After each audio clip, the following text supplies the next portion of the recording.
clerk will report the tally. Mr. Chairman, on this vote, I have 24 yeas, 16 noes.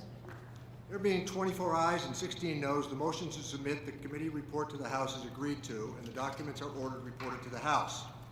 Pursuant to Clause 2L of Rule 11, without objection, members will have 2 additional days to file with the committee clerk supplemental, dissenting, or minority views.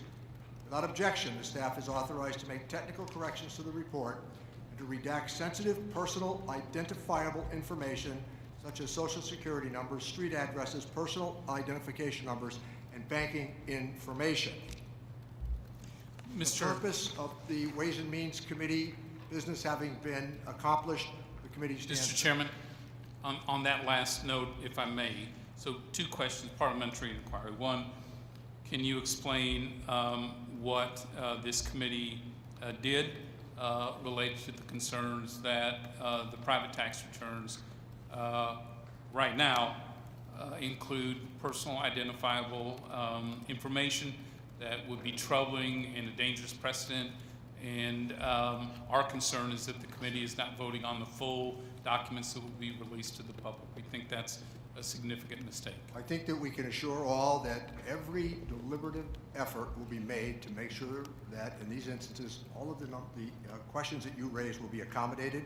As we outlined earlier, and the staff on both sides, I hope, can find an agreement, or the majority staff will prevail. But we did address those issues earlier. In our strong view, this committee should always be voting, knowing exactly what we are releasing, certainly in text and to the public. In the second point, maybe a more practical one, can you please advise us now on what, now that these documents will be made public, what members of Congress may say when this business meeting concludes? Well, I would advise that the speech and debate clause be acknowledged. We did participate in an executive session, and I believe that we have been advised, as I have now for years, and those who are watching from the media will reinforce. I want to say this, after a long process, that this was not about being punitive, it was not about being malicious, and there were no leaks from the committee. We adhered carefully to the law, and my advice to all members of the committee is to acknowledge the realities of the speech and debate clause and be very careful about word selection. With that, there being no further business, the committee stands adjourned.